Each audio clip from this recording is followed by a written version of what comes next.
Emma Seligman's directorial debut, Shiva Baby, tells the story of a Jewish bisexual college student, Danielle, attending a Shiva with her parents, where she encounters her ex-girlfriend Maya and her sugar daddy Max.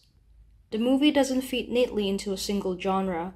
It's a coming-of-age movie, a psychological horror, a cringe comedy all in one. In this video, I argue that Shiva Baby depicts how societal norms and preconceived notions people have about how people should live their lives impact the characters in the movie. Before I begin, let's unpack the title of the movie. Wait, Mom, who died? Danielle goes into the Shiva not knowing who died. The vagueness allows for the audience to imagine that Danielle is the one who died in two ways. First, we can imagine that she is mourning the lack of purpose, loneliness, and numbness she experienced during her coming of age. She feels dead inside, so to speak, filled with dread from anticipating her family friends' invasive questions. The second way Danielle died is through her loss of self. In addition to the nature of sex work, Max's prejudice towards the humanities means that Danielle felt it was necessary to masquerade as a law student, the only law student at the Shiva being Maya. Danielle. No, that's Maya. Maya is going to law school. Oh, you're the one going to law school. What, do you know me? Granted, the similarities between Danielle and Maya may very well be intended as a sibling or dating bit, but to imagine Danielle wanting to be Maya is an equally interesting scenario. When Max mentions Danielle's supposed law degree, she mocks him. How are you gonna get through law school when you're busy screwing around with these guys? Because she knows that's not the truth. She's imitating Maya, while also mocking Maya. What? I was volunteering for the children. What children? Really? I can't even get you to go to services with The me. thing, it's you can volunteer for the Jewish children. I think it's deliberate to show Max's face at the mention of Jewish children. This shot shows that the Shiva Baby in question not only refers to the infant and Danielle, but also to Max, whom Danielle claims to babysit. I said I have interviews lined up. Some other babysitting gigs? Or maybe you'll just be sticking with the one? It's quite ironic for Max, who is cheating on his wife, to ask Danielle this question. No, Danielle doesn't need to work because her parents pay for everything while she does her, art thing. Similarly, no, Max doesn't need to work because his wife pays for everything while he does his cheating. His wife Kim is basically the sugar mommy to Danielle and Max, so Danielle calls Max out for putting himself on a high horse. I wish I could have my own bachelor pad where I could do whatever the fuck I wanted. Hey, what? Danielle. Time and time again, Danielle is forced to confront the nuclear family model. Very often, it is the physical manifestations of a nuclear family reminding her that she should plan her life this way so that she can build a family that looks like this: father, mother, and child. Father, mother, and child. Family friends take turns asking Danielle, Do you have a boyfriend or girlfriend? Is that what you're seeing, anyone? So, any boyfriend? Do you have a boyfriend? No. Really? I don't believe you. When she says no, diverging from the norm, people immediately express their disbelief. Conversely, when Kim announces her interest in having another child, abiding by the norm of building a nuclear family, everybody immediately rejoices without expressing any doubt.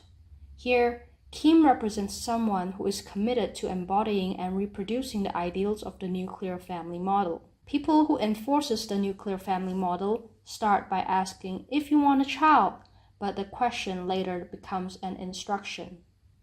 While acknowledging the fact that Kim discovered that Max was cheating, the visible contempt on Kim's face can also symbolize the normative attitude expressed towards new parents. It's as if she's saying, now we can share the misery of parenting. Another explicit reinforcer of the nuclear family model is Danielle's mom, Debbie. When Danielle expresses her inability to reveal what is really bothering her and her inability to conform to the nuclear family model, her mom insists, You're gonna get a great job. She expects Danielle to find a job that can put food on the table under the conditions of capitalism. You're gonna meet a great man. You're gonna fall in love. And to find a partner so that Danielle can meet the assumption of amatonormativity, which states that everyone is interested in pursuing a romantic relationship, not just any partner, but specifically a male partner to fulfill the gender expectation of heteronormativity. Under so much pressure from her mom to conform to the nuclear family model, they might as well be having a cyclical conversation. I can't. You can't what, Danielle? What? Danielle! Please don't yell. The nuclear family model is a problem because people who believe in the model assume that everyone should only give and receive support to people who are deemed family. It limits the amount of support people can get. In Danielle's family, dad is complacent while mom is overcritical. It's a cute baby. You thought that baby was cute? Yes. It was hideous, freakishly pale, and no nose. There was no room for me to drive up front. Your mother had to drive. I did tell you. He doesn't listen or he's got Alzheimer's. Here's a montage of dad being inattentive and forgetful. Debbie doesn't want anyone to see the car. The next minute, Joel's inviting as many people as possible. Even the audience gets a full view of the car. He's also very paternalistic, never missing a chance to embarrass Danielle. All about bills. I'll make sure you'll understand. Right, but Daddy's not going to be paying for that apartment forever. There was this boy. She had a thing for him forever, for the longest time. His name was Michael, right? And she asked him to the dance, and I guess he said no. Then there's mom, who really wants to plan Danielle's life in a certain way. I'll get his number later. No. Stop. No. No, Mom. No. Mom. The Shixon might be able to get her a job. No, Go. Mom. Of course, go. I thought you were done experimenting. You think everyone that's bi is experimenting. You don't know anything. You have zero gaydar. When Danielle doesn't conform to the nuclear family model, she's initially worried, then upset that her mom would look down on her. I know you don't believe in me. I know that you think that I'm not going to do anything, and you think that I'm a little baby. I don't think that you're a little baby, and Oh my God. I think it's really great to support females, particularly female entrepreneurs who will be doing nothing with their business majors in sociology. Okay. Max's girl boss feminism supports women with terms and conditions applied. Max relies on his transactional relationship with Danielle to reenact his fantasy of actually financially supporting a female entrepreneur, which he couldn't do in his relationship with Kim. As much as Danielle wants to deny it, Danielle and Kim share many similarities by association with Max. Oh, that's so funny. I have the same bracelet. Really? Oh. Daddy's not going to be paying for that apartment forever. But she's very hardworking. Listen, They seem very happy, sweet couple. She seems like a pill to me. He's very hardworking. However, the most glaring difference between the two women is that Kim is a wife and a mother who gives Max the social status of being a father in the nuclear family model. Meanwhile, Max hides the nature of his relationship with Danielle. While marriage gives Kim some level of legal and material protection, it also gives her the perception that she is stuck in her role as a wife and mother. There is no intrinsic glory in these titles. All there's left for Kim is contempt, especially after she finds out about her husband's affair. Sorry. At the Shiva, she directs more of her contempt towards Danielle, the sugar baby, than Max, who knowingly put her in this position. Another difference between Kim and Danielle is that, of course, Danielle is not a businesswoman. She's a Gender business woman. I think Danielle was more interested in an office job, like at your office, doing clerical work or something like that. feminism isn't exactly what I'd call a career. It's not my you know? career, it's a lens through which to see my career. My major was sort of like women and gender studies through the lens. So you could run marches. What's your line of that you're interested in here? Yeah, well, it's sort of like, it's like media, you know? No. It's like comedy, stand-up. Media is an interesting way to frame Danielle's approach to navigating the Shiva and the nuclear family model by extension. It's a performance, and she plans to perform her way through it. What's my soundbite again? Are you like thrilled to be home with your peak audience? Hey, I'm not thrilled. I'm grieving. It's a funeral. Maya. I know, I'm sad too. Look, she's eating. Danielle doesn't really eat for the sake of eating during the Shiva. She performs eating as a way to feed in and even eavesdrop. Didn't you guys have a baby this year? Yep. Oh my gosh. Fantastic. How did I not know that? Oh, your jacket's dirty. Interesting. You didn't want to wear the one that I took to the dry cleaners? I guess I couldn't find it. She's so scared. Okay. You know what? Why don't I take her to see if we can get something to eat? Family as an institution polices how Danielle looks by leveraging discourse around food and feigning concern for her. Danielle's family friends are not the only ones policing her body. Danielle has also been policing herself. She's already subjected herself to shame and the societal ideals of anti-fatness leading up to the Shiva, where her family friends questions her for somehow overdoing anti-fatness, so to speak. They switch between expressing worry and admiration, especially because she's thin. They cannot hide the anti-fatness. It underpins the act of policing people's body in Shiva Baby. Come on. Do you want me to get out of scale? You're so funny. Have fun. Enjoy this little body. I want her to enjoy her little body. Sometimes the anti-fatness is even more visible, for example, when it's directed towards a younger Danielle and a boy who wasn't even at the Shiva. These scenes also show that being young doesn't shield you from the anti-fatness embedded in the self-entitlement of discussing and policing people's bodies.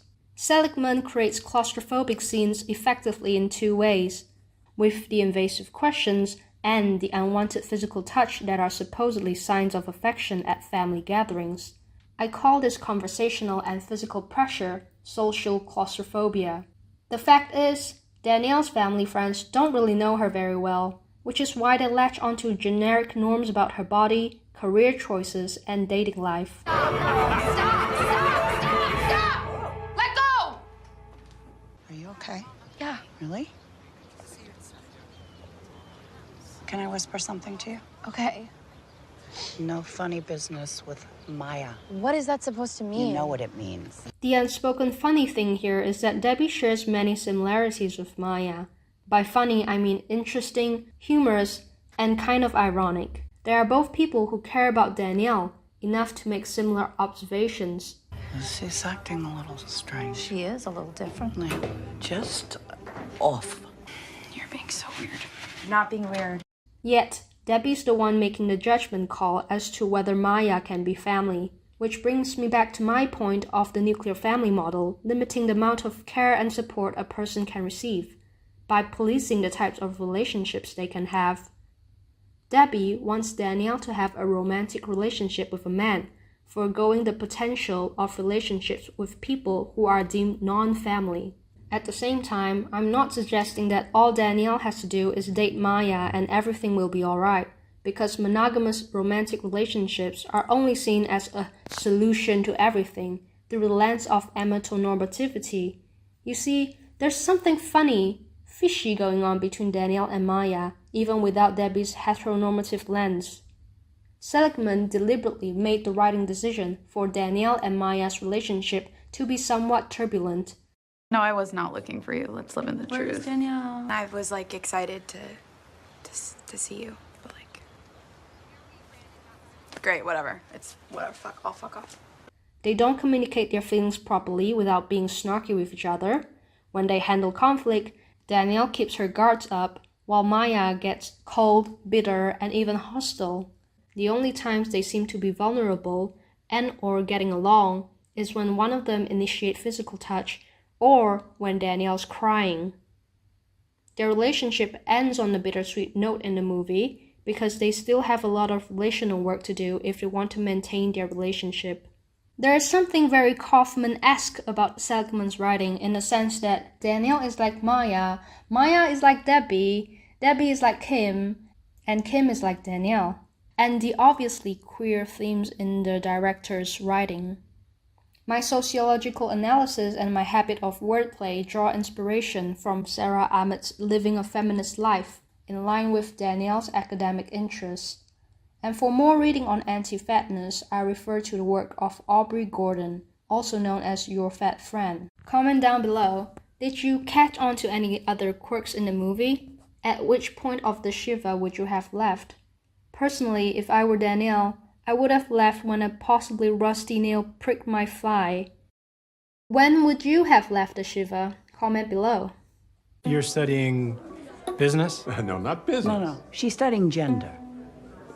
The business of gender. It's like gender business. She does this fantastic program where you kind of design your own major. It's a little complex when it comes to finding employment, but she's doing terrifically. Well, it can get a job for a lot of people. Yes, Yeah. absolutely. You are going to make your own job.